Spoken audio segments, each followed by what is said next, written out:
The day a Native American elder told me his tribe had been meeting with Bigfoot for decades, I thought he was either confused or trying to scare me away from my work.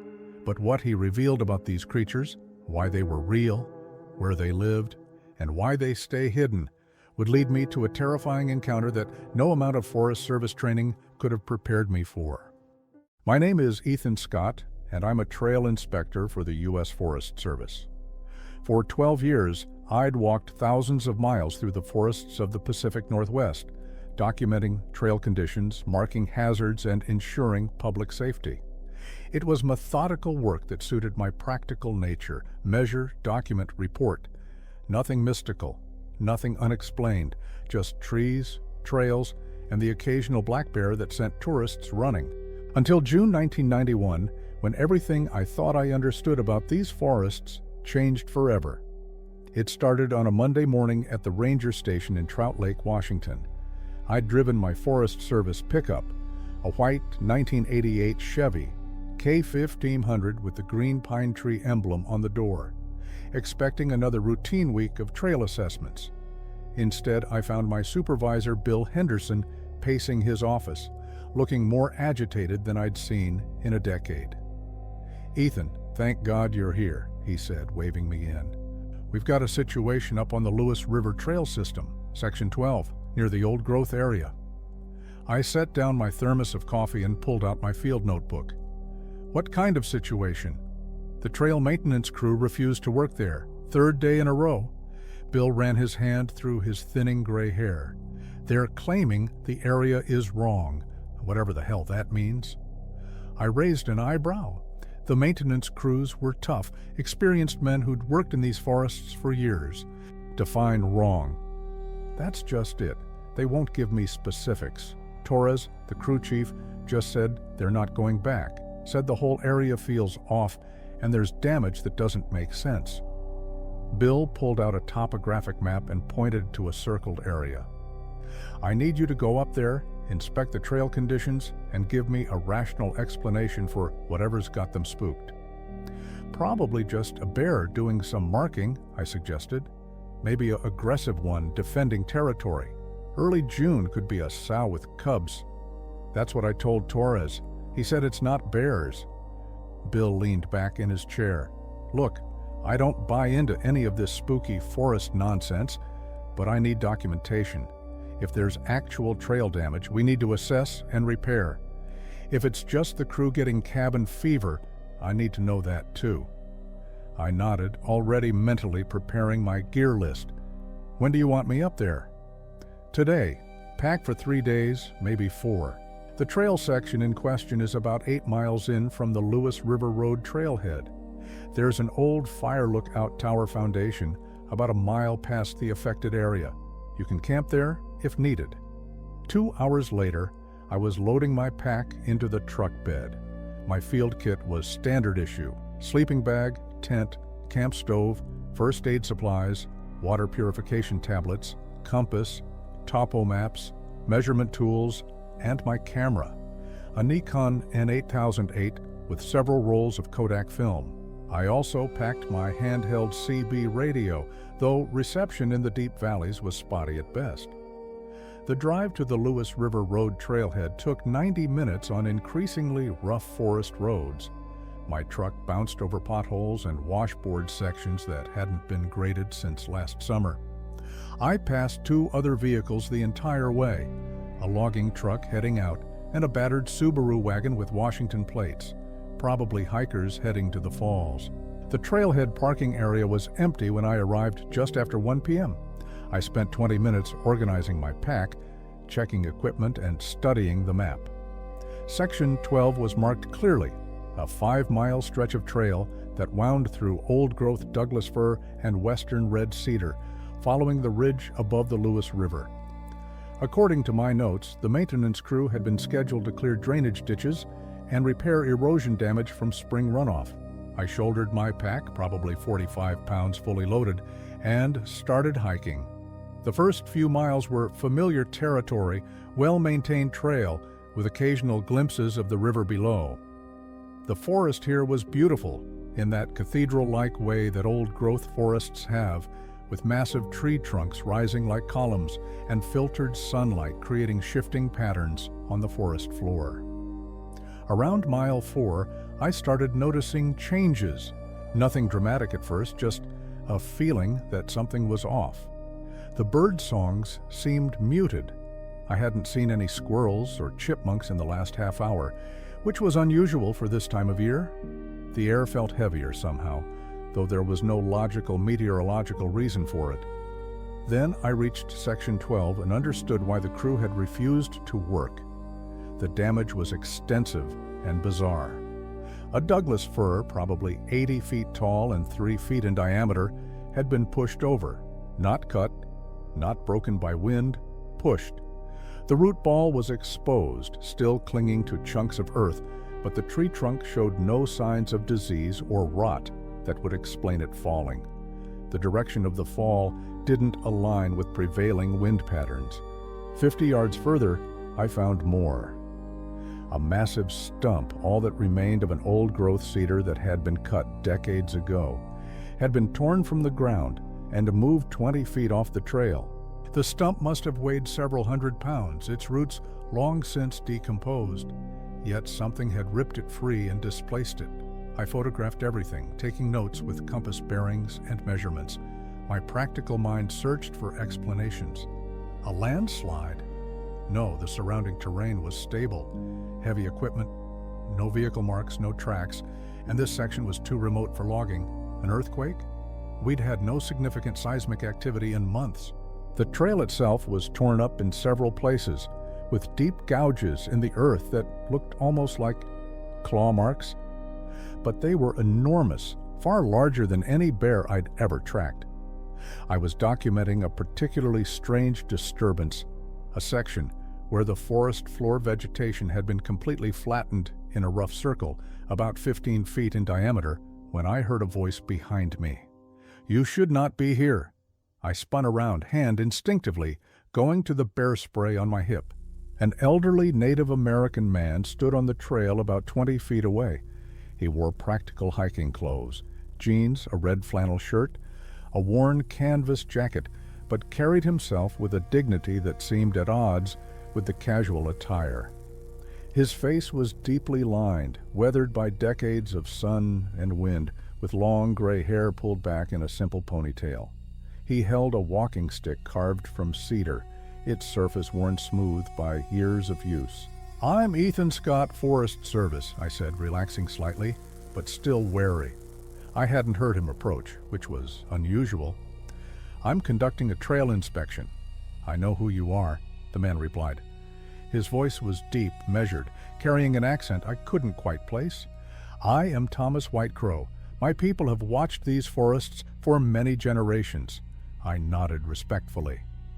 "I'm sorry if I'm on restricted land. According to my maps, this is national forest, open to the public. Your maps show boundaries your government made. They do not show the true boundaries." Thomas moved closer, leaning on his walking stick. "The boundaries that matter here are older, much older." Despite my skepticism about mystical forest talk, something about his manner made me listen. "What boundaries?" "There is a section of forest, starting from that ridge," he pointed northeast with his walking stick, "and extending to the old burn scar near Curly Creek. My people have an understanding with the ones who live there. We do not enter their territory without permission. In return, they leave our lands in peace."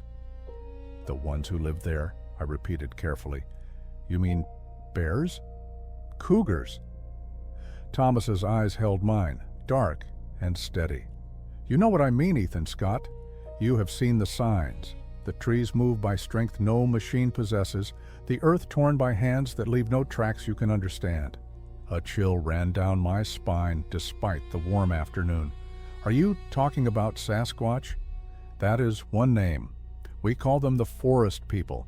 They have been here longer than the trees you see standing, longer than your nation, longer than mine."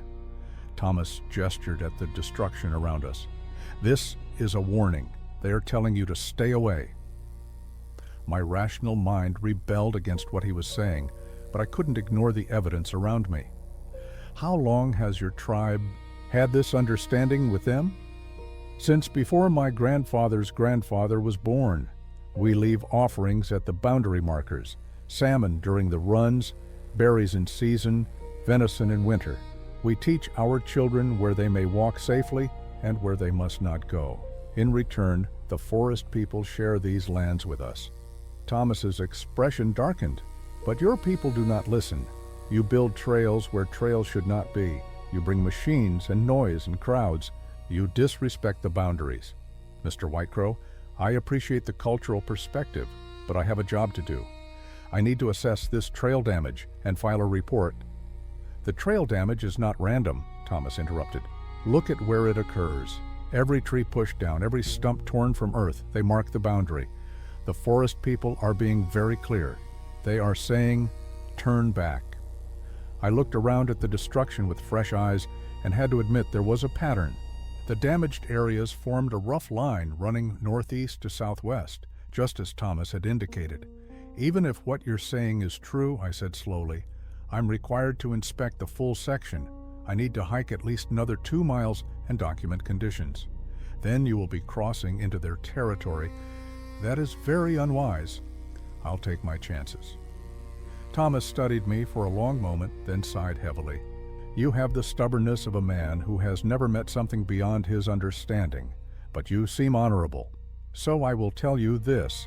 If you must go forward, do not travel at dusk or dawn. Do not leave food unattended.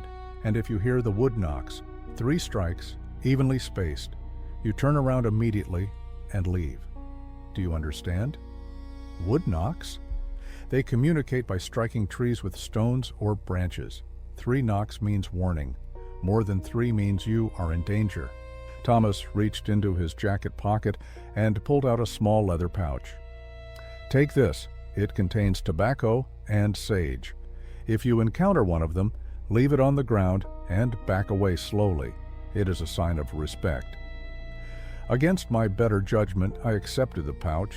It smelled of smoke and dried herbs. Thank you, but I'm sure I won't need it. I hope you are right. Thomas turned to leave, then paused. There is a reason the forest people are being more aggressive now. Something has disturbed them, pushed them from their deeper territories. They are being forced closer to the boundaries, and that makes them more defensive. Whatever is driving them out is worse than your trail crews. Remember that. He walked away down the trail, moving with surprising grace for his age, and disappeared around a bend. I stood there for several minutes, the leather pouch in my hand, looking at the destroyed forest around me, and wondering what I'd gotten myself into. But I was Ethan Scott, Forest Service Trail Inspector. I had a job to do, and no amount of folklore was going to stop me from doing it. I shouldered my pack and continued up the trail, crossing what Thomas Whitecrow had claimed was a boundary that should not be crossed. Within 2 hours, I would understand exactly how wrong I'd been. The forest changed the moment I crossed what Thomas Whitecrow had called the boundary. It wasn't anything I could measure with my instruments or document in my field notes, but the difference was unmistakable. The air felt thicker, more oppressive. The afternoon sunlight filtering through the canopy seemed dimmer somehow, though my watch showed it was only 3:30 p.m. I'd been hiking for 45 minutes since my encounter with Thomas, and the trail damage had become more severe. Branches were snapped off at heights that made no sense, 8, 9, 10 feet up on mature trees, broken cleanly as if something very tall and very strong had simply reached up and twisted them off. I photographed each instance, noting measurements and locations in my notebook. The silence was what bothered me most. In 12 years of forest work, I'd never experienced quiet like this. No birds sang, no insects buzzed, even the wind seemed to have stopped, leaving the massive old-growth trees standing in perfect stillness. The only sound was my own breathing and the crunch of my boots on the trail. I tried to rationalize it. Maybe there was a predator nearby, a cougar or bear, that had spooked the local wildlife into silence. But that didn't explain the wrongness I felt, the primitive part of my brain screaming at me to turn around and leave. Instead, I kept walking. Professional pride, I suppose, or maybe just stubbornness. Bill Henderson was counting on me for a report, and I wasn't going to let superstition interfere with my work. Around mile 7, I found the first real track. It was in a patch of soft earth beside a small stream crossing, pressed deep into the mud. I knelt down to examine it, and my rational explanations began to crumble. The print was massive, at least 17 inches long and 7 inches wide at the ball. It was clearly a foot shape, with 5 distinct toe impressions. But the proportions were wrong for any human. The foot was too wide, the toes too thick and splayed.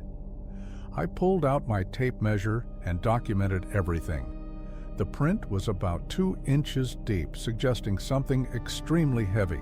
Using rough calculations based on pressure displacement in similar soil conditions, I estimated the weight at somewhere between 500 and 700 pounds. No human could weigh that much and still be mobile enough to walk through forest terrain.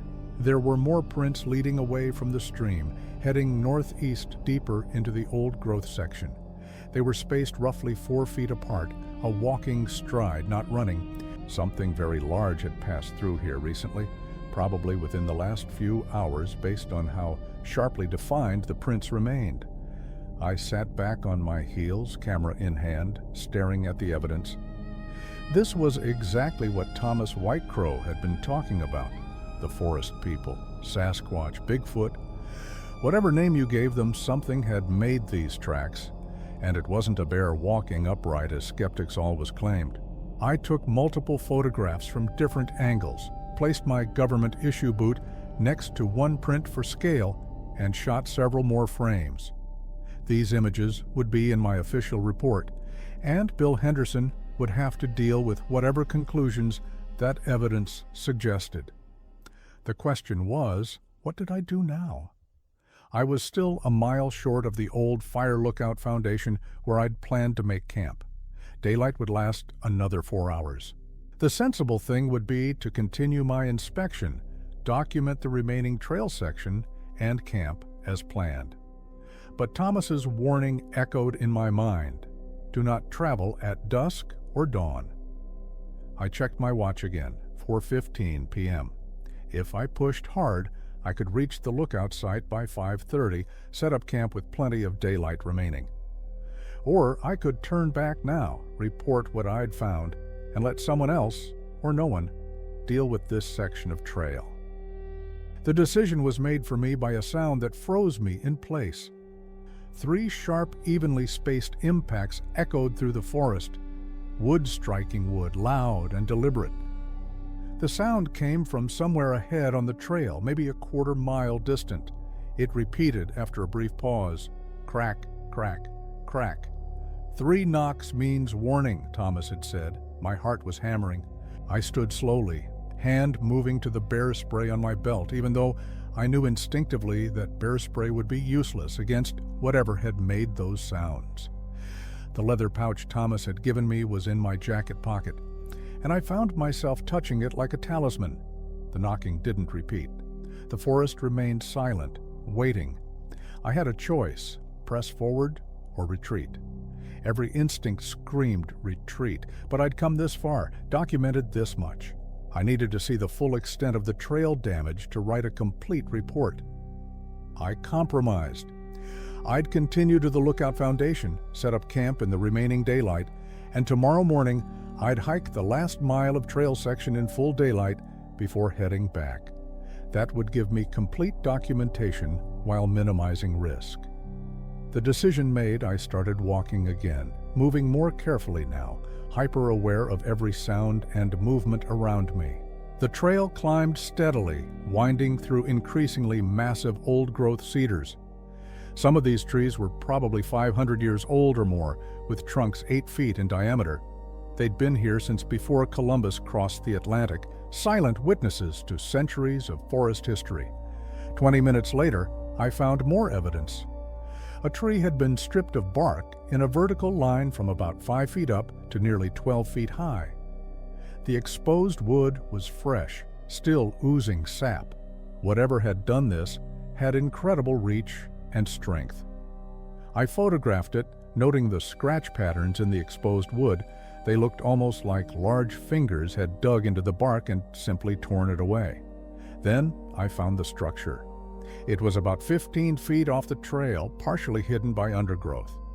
At first I thought it was just fallen trees, but as I moved closer, the deliberate arrangement became clear.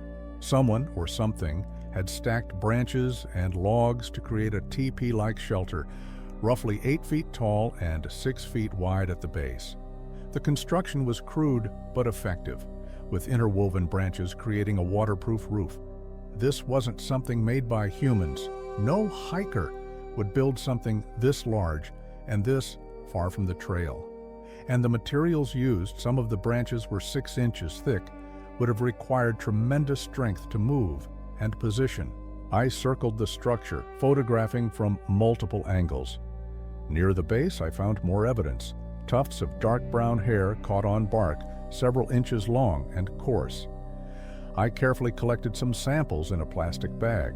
Proper evidence documentation, even if I didn't fully understand what I was documenting. The sun was lower now, casting long shadows through the forest.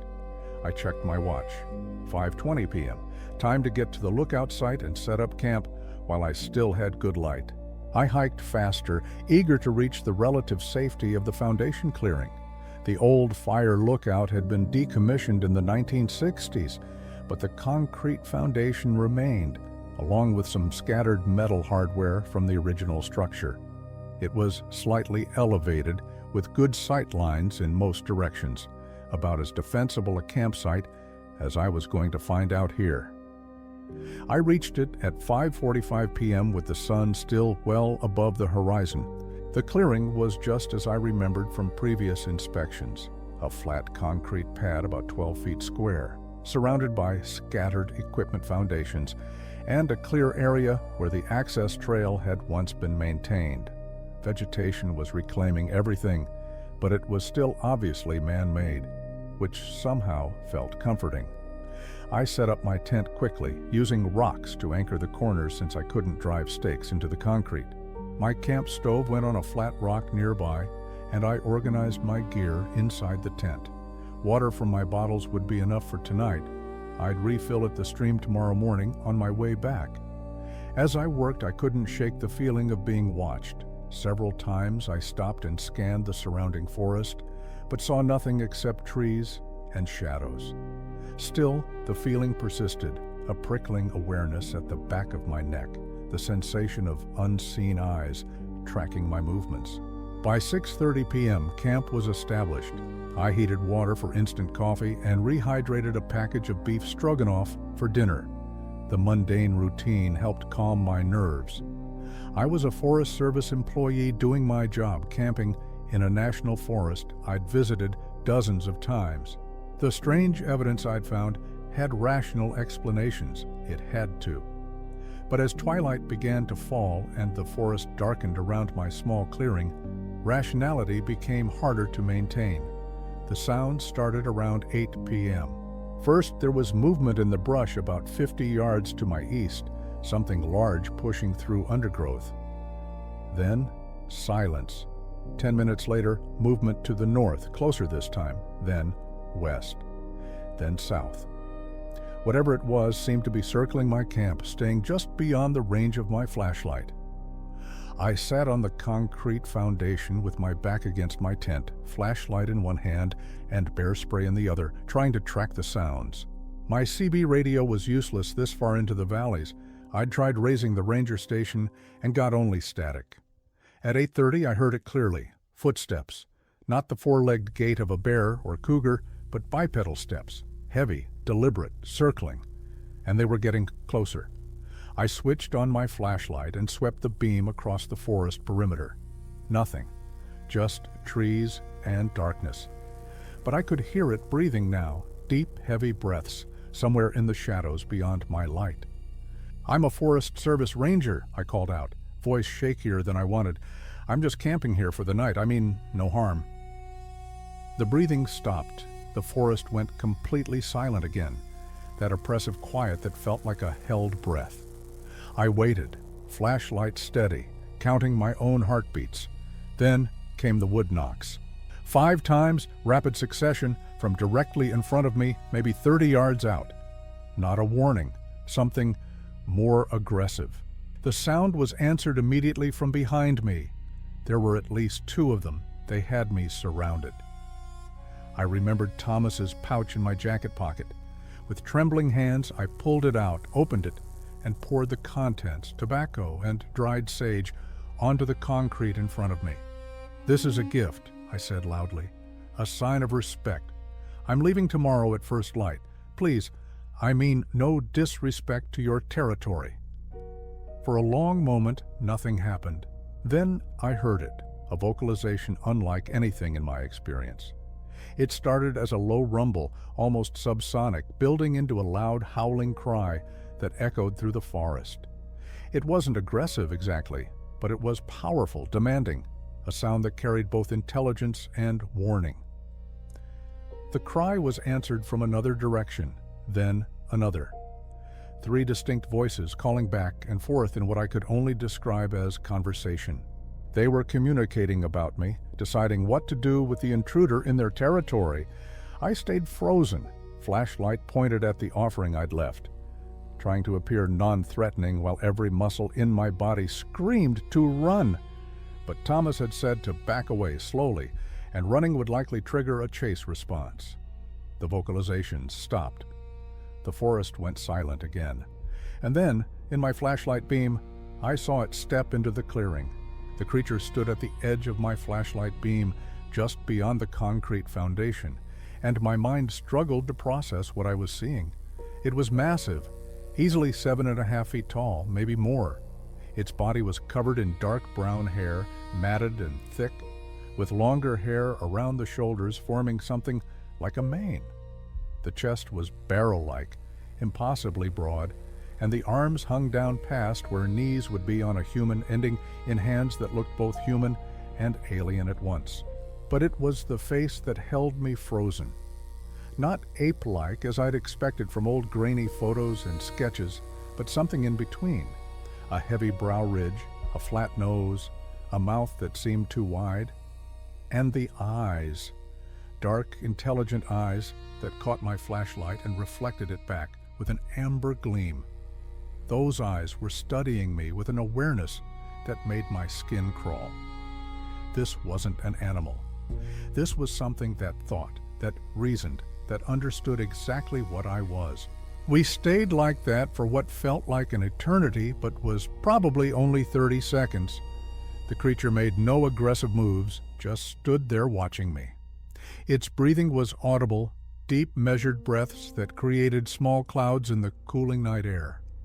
I could smell it now, too, a musky odor like wet dog mixed with forest decay, not unpleasant but definitely wild. Very slowly, the creature's gaze moved from me to the offering of tobacco and sage I'd poured onto the concrete. It took one step closer, a deliberate, controlled movement, and I had to fight every instinct not to bolt. The creature was now maybe 15 feet away, well within reach if it decided to charge. It crouched down, and I realized with shock that even crouched it was probably as tall as me standing. One massive hand reached forward, fingers that had to be 8 inches long, and touched the tobacco mixture. The hand moved with surprising delicacy, almost reverent, gathering some of the offering and bringing it to its face. The creature inhaled deeply, then made a sound, a low rumble that I felt in my chest as much as heard. Then it stood and stepped backward, melting into the shadows as silently as it had appeared. I heard it moving away, the sounds growing fainter until they disappeared entirely. The other presences I'd sensed circling the camp seemed to withdraw as well. Within minutes, the oppressive feeling of being watched had lifted. I sat there shaking, flashlight still pointed at where the creature had been, trying to convince myself I hadn't hallucinated the entire encounter, but the tobacco was disturbed where it had touched it. The musky smell still lingered in the air, and my camera was in my tent, unused because I'd been too terrified to even think of taking a photograph. Sleep was impossible. I spent the night sitting against my tent with my flashlight, bear spray, and the small pocket knife I'd brought, inadequate weapons that made me feel slightly less helpless. Every sound made me jump. Every shadow seemed to hide something watching. But nothing approached the camp again. Dawn came as a mercy. The moment I had enough light to see the trail, I broke camp with shaking hands, stuffed everything into my pack with no attempt at organization, and started hiking back the way I'd come. Professional documentation be damned. I needed to get out of this forest and talk to Thomas Whitecrow. The hike down was faster than the hike up, fear and adrenaline lending me speed. I passed the shelter I'd found, the stripped tree, the footprints by the stream. In daylight, they seemed less ominous, but no less real. This had happened. All of it had happened. I reached the boundary area where I'd first met Thomas around 8:30 a.m. The destruction I'd documented yesterday looked different now. Not random damage, but deliberate markers, clear boundaries saying no further. How had I been so blind to it? I was studying one of the pushed-over trees when I heard a familiar voice behind me. You crossed the boundary. I turned to find Thomas Whitecrow standing on the trail, leaning on his cedar walking stick. He didn't look surprised to see me, just sad, and maybe a little disappointed. "I'm sorry," I said, and was surprised by how much I meant it. "You were right about everything. I should have listened." Thomas moved closer, his weathered face studying mine. "You saw one of them." It wasn't a question. "Yes, last night. It came to my camp. I used the tobacco and sage you gave me." "And it accepted the offering?" "I think so. It touched it, smelled it, and then left. There were others too. I could hear them circling, but only one showed itself." Thomas nodded slowly. "You were fortunate. They could have simply driven you out, or worse. That they accepted your offering means they recognized it as a traditional sign of respect." He paused. "Tell me exactly what happened. Everything." We sat on a fallen log, and I recounted the entire experience: the tracks, the shelter, the wood knocks, the vocalizations, and finally the face-to-face encounter. Thomas listened without interrupting, occasionally nodding or making small sounds of understanding. When I finished, he was quiet for a long moment. Finally, he spoke. "What you saw was likely a male, probably a guardian. The forest people have different roles in their families like we do. Some hunt, some gather, some watch the boundaries. You met one of their watchers." "How long have you and your tribe been in contact with them?" I asked. "My people have shared these lands for centuries, but active contact, meetings, offerings, communication, that began in my grandfather's time, perhaps 80 years ago. There was a hard winter, 1912 or 1913, when both our peoples were struggling. Game was scarce. The salmon runs had failed. A member of my tribe, hunting in desperation far from our usual grounds, encountered a family of forest people. They were starving, especially the young ones. Thomas's eyes grew distant with the memory of a story he'd obviously been told many times. My ancestor made a choice. He had killed a deer, barely enough for his own family, but he could see the forest people's children were dying. He left half the deer for them and returned to his village. The next day he found salmon at his doorstep, more than his entire family could eat. The forest people had shared from their stores. That began the agreement. That began the understanding. Over time, it deepened. We learned to recognize their signs. They learned to recognize ours. We meet at specific times, the equinoxes and solstices, at traditional places. We bring offerings, they bring knowledge. They tell us where the salmon will run strongest, where the berries will be most plentiful. We tell them where your people, the Forest Service, loggers, hikers, will be active so they can avoid contact. I thought about the maintenance crew's refusal to work. Is that why you're here now? To warn them about the trail work? Partly, but also because something is wrong. Thomas's expression darkened. For the past 3 months, the forest people have been agitated, disturbed. They have abandoned their traditional territories deeper in the mountains and moved closer to the boundaries. That is why you've seen so much marking activity, so much warning damage. They're being pushed out of their home ranges by something. Pushed out by what? That is what I've been trying to understand. 2 weeks ago, during the new moon, I made contact with one of their elders at the traditional meeting place near Curly Creek. She is very old. I have been meeting with her for 40 years since I was a young man. She showed me something. Thomas reached into his jacket and pulled out a Polaroid photograph, faded and slightly blurred. She took me to the deep forest, to places where even my people rarely go. And she showed me this. He handed me the photograph. It showed a section of forest that had been completely destroyed, not by fire or logging, but by something else. Trees were snapped off at varying heights, the ground torn up, and in the center was a crater-like depression, roughly circular, maybe 30 feet across. What caused this? I asked, studying the image. We don't know, but there have been 3 such sites found in the high country over the past 4 months.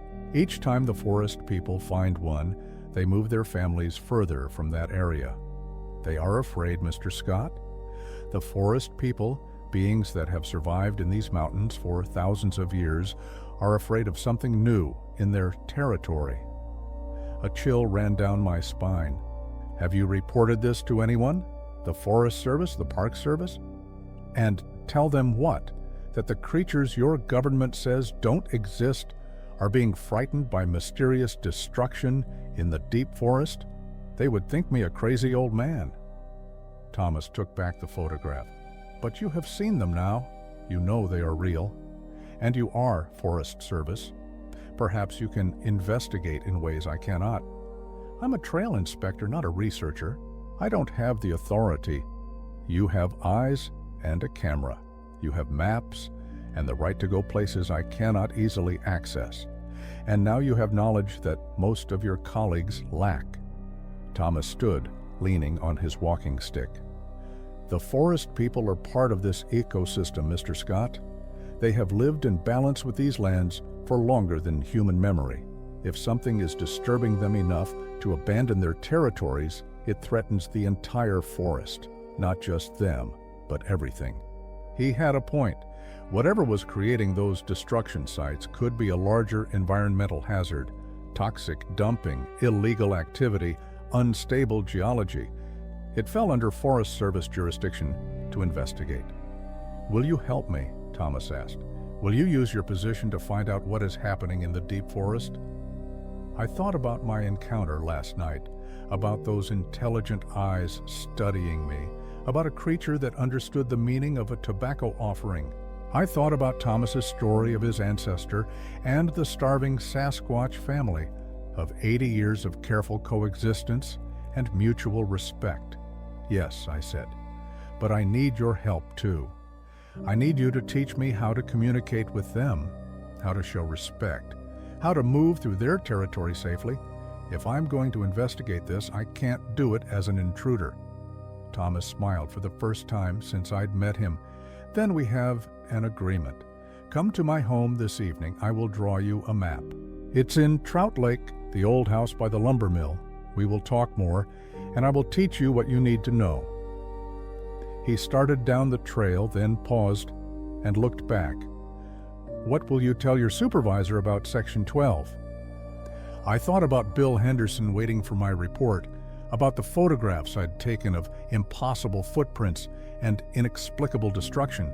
I'll tell him the trail has significant damage from an unknown source and recommend the section be closed temporarily for safety reasons pending further investigation. That's technically true. You are learning, Thomas said approvingly. Some truths must be protected with careful words. He continued down the trail, and I watched him disappear around a bend before shouldering my pack and following. I had a report to write, a supervisor to brief, and tonight, an education to begin. The forest suddenly seemed much larger and stranger than it had 3 days ago, filled with mysteries I'd never imagined. And somewhere in those deep places, something was disturbing creatures that had survived here for millennia. Whatever it was, I was going to find out. I spent the afternoon at the ranger station writing the most carefully worded report of my career.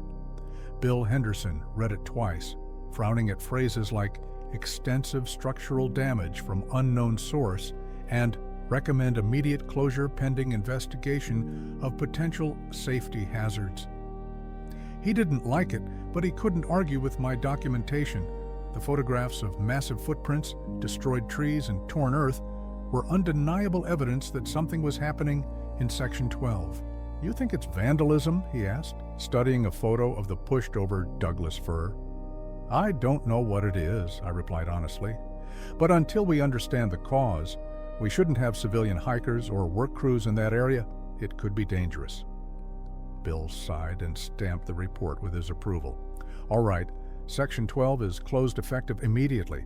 I'll have signs posted at the trailhead. But Ethan, I need you to figure out what's going on. We can't keep a major trail section closed indefinitely without a better explanation than unknown source." "I'm working on it," I assured him. That evening, I drove my pickup through Trout Lake, a small town that consisted of little more than a general store, a gas station, and scattered houses. Thomas had said his home was by the old lumber mill, and I found it easily. The mill had been defunct for years, its skeleton of rusted machinery standing silent beside the remains of a mill pond. Just beyond it sat a small house, maybe 800 square feet, with weathered cedar siding and a stone chimney from which smoke rose in the cooling evening air. Thomas was waiting on the porch when I pulled up. He raised a hand in greeting and gestured for me to come inside. The interior was simple but comfortable, a wood stove providing warmth, handmade furniture, and walls covered with photographs spanning decades. I recognized younger versions of Thomas in many of them, always surrounded by other native people in various settings, ceremonies, gatherings, fishing trips. But what caught my attention were the maps. One entire wall was covered with topographic maps of the Gifford-Pinchot National Forest and surrounding areas, but these weren't standard USGS maps. They'd been extensively annotated with colored markers, red lines marking boundaries, blue circles indicating water sources, green squares scattered throughout the deep forest areas. The green marks are their traditional territories, Thomas explained, seeing my interest, or at least where they were 6 months ago. The red lines are the boundaries they've asked us to respect. Blue circles are meeting places we've established over the years. I moved closer, studying the annotated map. The green squares covered a vast area of the most remote forest, places that barely had trails, where even experienced hikers rarely ventured. How many of them are there? In this region? Perhaps 40, maybe 50 individuals. 3 main family groups that we know of, though there may be others deeper in the high country that we've never encountered. Thomas poured coffee from a pot on the wood stove and handed me a mug. "The family I have the most contact with consists of about 12 individuals, the matriarch, her mate, their offspring, and some extended relations. The matriarch is the one I showed you in the photograph, the one who revealed the destruction sites. Can you take me to meet her?" Thomas studied me carefully over the rim of his coffee mug. "That depends. Are you ready to enter their world with proper respect? To follow the protocols that have kept peace between our peoples for generations?" "Teach me." Thomas nodded and sat down at a worn wooden table. I joined him, and for the next 2 hours, he shared knowledge that had been passed down through generations of his tribe. The forest people, he explained, were deeply territorial, but not inherently aggressive. They valued routine, predictability, and clear boundaries. The meetings his tribe held with them followed strict protocols, specific locations, specific times, specific types of offerings. Salmon was preferred during the fall runs, venison in winter, berries and roots in summer. The offerings were never left randomly, but placed at designated spots marked by stacked stones or carved symbols on trees. Communication was possible, but limited. The forest people understood tone and intent more than words. They used vocalizations, howls, screams, whistles, to convey different meanings. Wood knocks served as their primary distance communication. 3 knocks meant warning, 5 meant stay away, and a complex pattern of alternating rhythms indicated meeting or come forward. They're very intelligent, Thomas emphasized, more than most people realize. They understand cause and effect, they plan ahead, they care for their injured and elderly. They have culture, traditions passed down through generations. My grandfather once watched them conducting what he believed was a funeral ceremony for one of their dead. They covered the body with stones and evergreen branches, and the entire family stood in a circle, making low, mournful sounds. I thought about the creature I'd encountered, about those intelligent eyes studying me. Why don't they make themselves known? Why hide?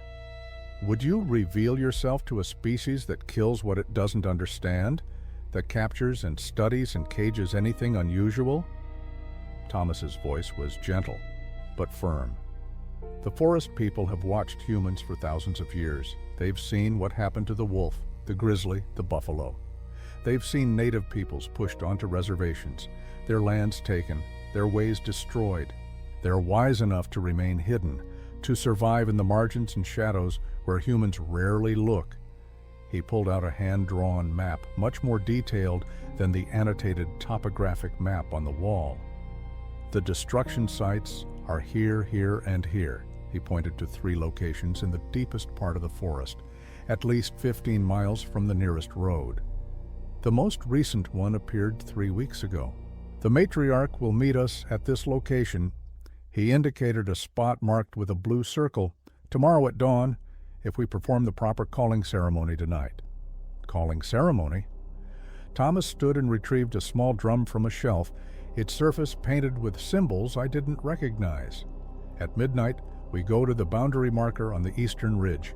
I will drum and sing in the old way, letting them know we request a meeting. If they agree, they will respond with their own calls.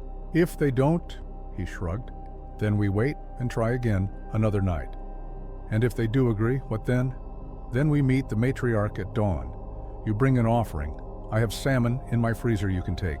You show respect, no sudden movements, no direct eye contact for extended periods, no attempts to touch them.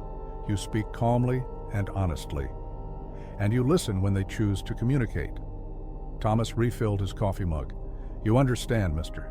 Scott, that what I'm offering to teach you, what I'm allowing you to witness, is sacred knowledge. My people have protected this secret for generations. If you betray that trust, if you exploit this knowledge for fame or money, you endanger not only the forest people, but also the relationship my tribe has built with them.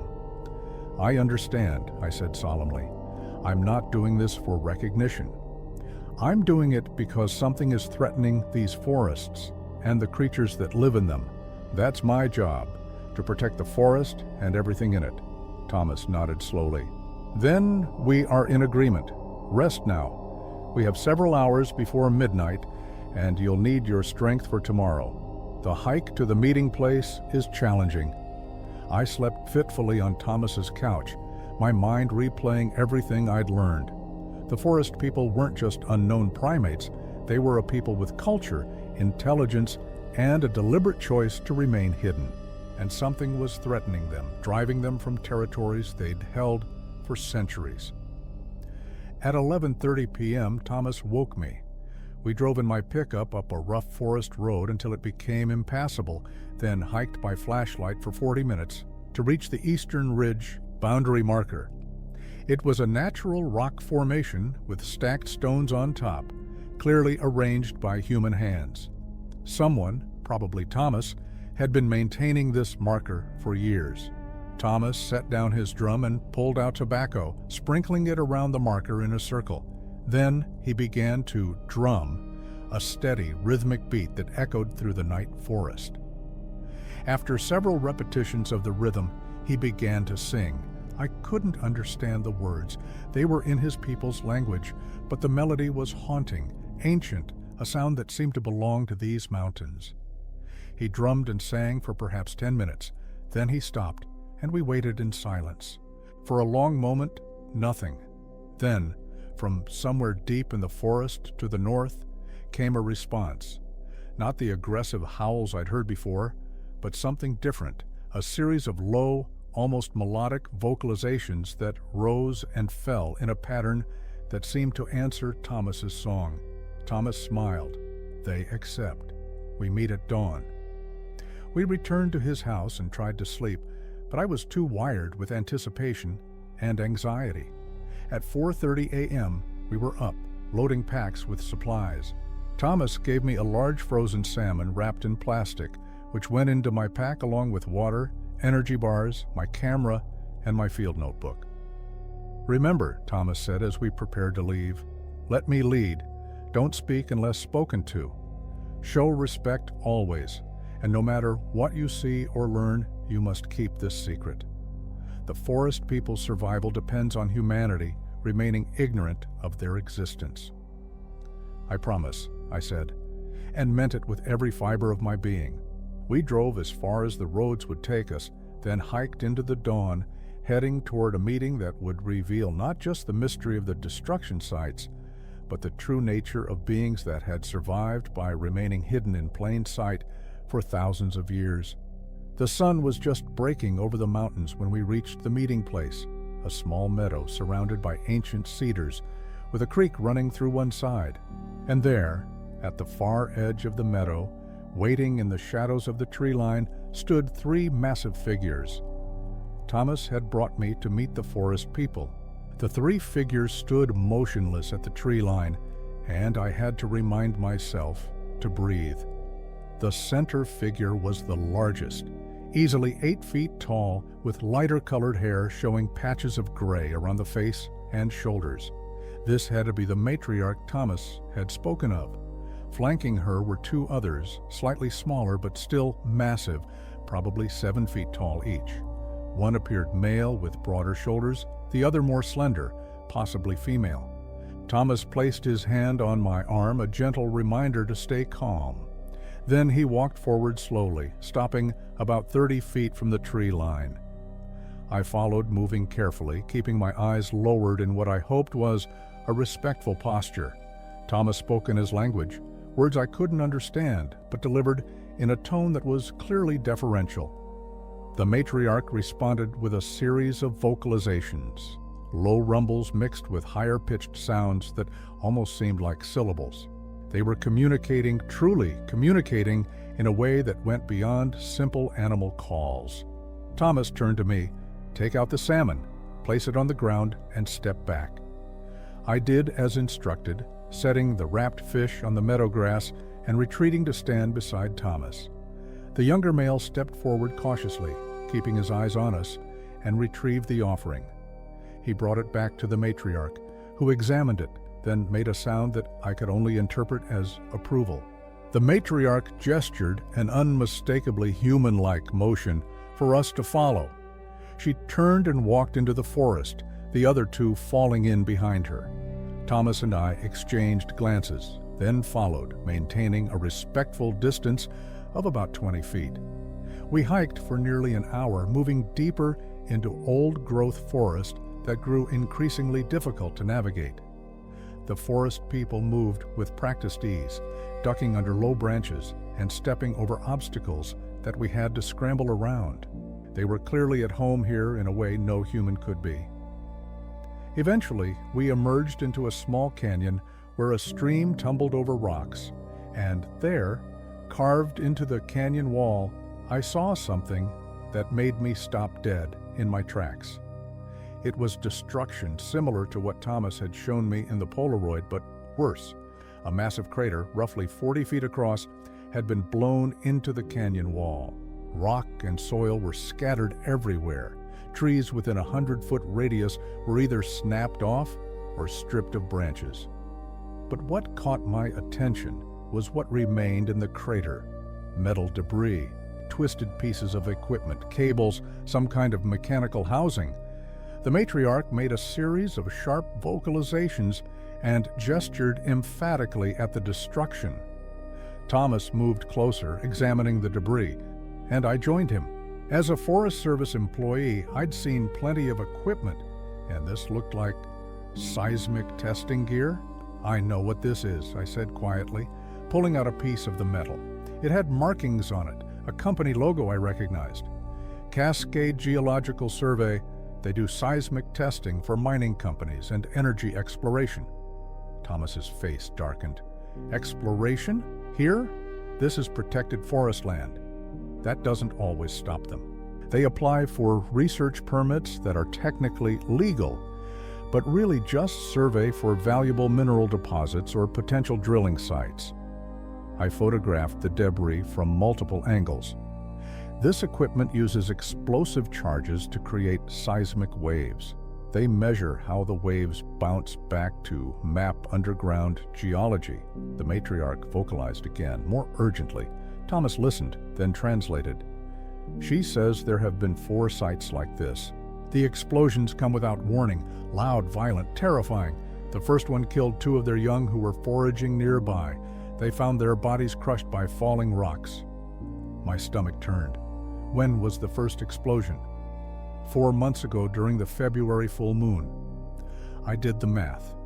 4 sites in 4 months meant this survey was ongoing, probably moving systematically through the deep forest. If they're following a standard grid pattern, there will be more. These surveys usually cover large areas, dozens of square miles. The matriarch gestured for us to follow again.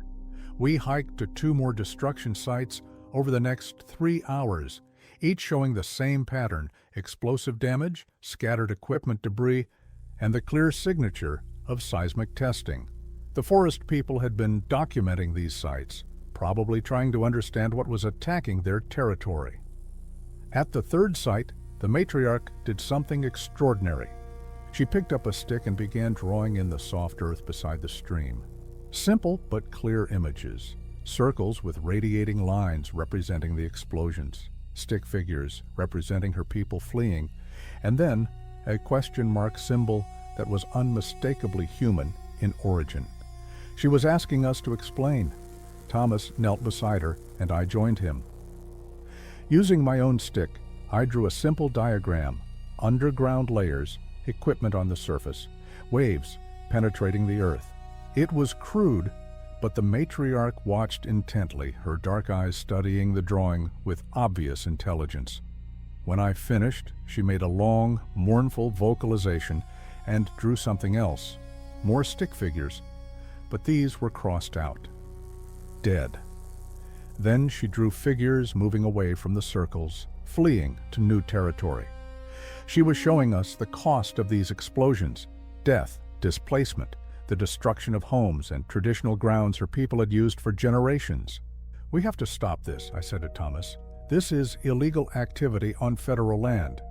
Cascade Geological doesn't have authorization for this kind of work in protected wilderness areas. Can you do something through your position?" "Yes, but it has to be handled carefully." I thought quickly, formulating a plan. I document this as unauthorized activity causing environmental damage. I report it through official channels: forest supervisor, regional office, maybe even involve the EPA. Cascade gets their permit revoked, pays fines, and has to cease operations. "But you can't mention the forest people," Thomas said urgently. "If the government knows they exist." "I won't. The environmental damage alone is enough. Destruction of old-growth habitat, potential water contamination from the explosives, disruption of wildlife. That's all documented, all legal grounds for shutting this down." I stood, addressing the matriarch directly, even though I knew she couldn't understand my words. "We'll stop this. No more explosions, I promise." The matriarch studied me for a long moment, then made a soft sound. She reached out with one massive hand and gently touched my shoulder. The contact lasted only a second, but the meaning was clear. Trust, hope, a plea to protect her people and their home. We hiked back to the meadow meeting place, and the 3 forest people disappeared into the shadows as silently as they'd appeared. Thomas and I stood there for a moment, processing what we'd witnessed. "This is why you've maintained contact for so long," I said. "Not just tradition, it's a responsibility.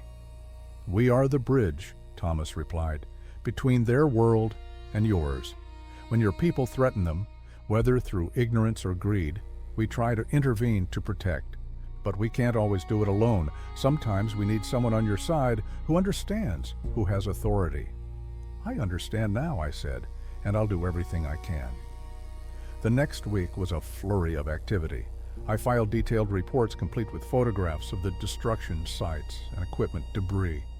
I identified Cascade Geological Survey and documented their lack of proper permits for explosive testing in protected wilderness. I contacted the EPA regional office, highlighting potential environmental violations. The bureaucratic wheels turned slowly, but they turned. 2 weeks later, federal agents raided Cascade's field office. Their operations were shut down pending investigation. The company would eventually face over $2 million in fines and permanent ban from federal land operations. But more importantly, the explosion stopped. The forest people could return to their traditional territories. Thomas informed me through a brief phone call that the matriarch had sent word peace had returned to the deep forest. I continued my work as a trail inspector, but with a new understanding of what I was protecting. The forests weren't just trees and trails. They were home to beings who'd lived here far longer than humans had walked this continent. And sometimes protecting them meant protecting secrets that most people weren't ready to know. Thomas and I became regular contacts. He'd call occasionally with reports from the forest people about unusual activity in the deep woods.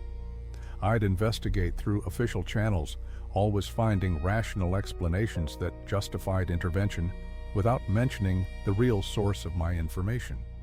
The boundary markers in Section 12 remained, and I always made sure that areas stayed closed to heavy traffic. Sometimes on solo trail inspections, I'd leave tobacco at the stone markers, acknowledging the beings I knew were watching from the shadows. In August, I received a package at the ranger station. Inside was a carved cedar figure about 6 inches tall, depicting a human and a tall, hair-covered being standing side by side. There was no note, but I knew it was from Thomas, or perhaps from someone beyond Thomas. A reminder of the agreement made in that meadow, of the bridge between two worlds. I kept that carving on my desk for the rest of my career. When colleagues asked about it, I'd say it was a gift from a native elder I'd worked with on wilderness preservation. That was true enough.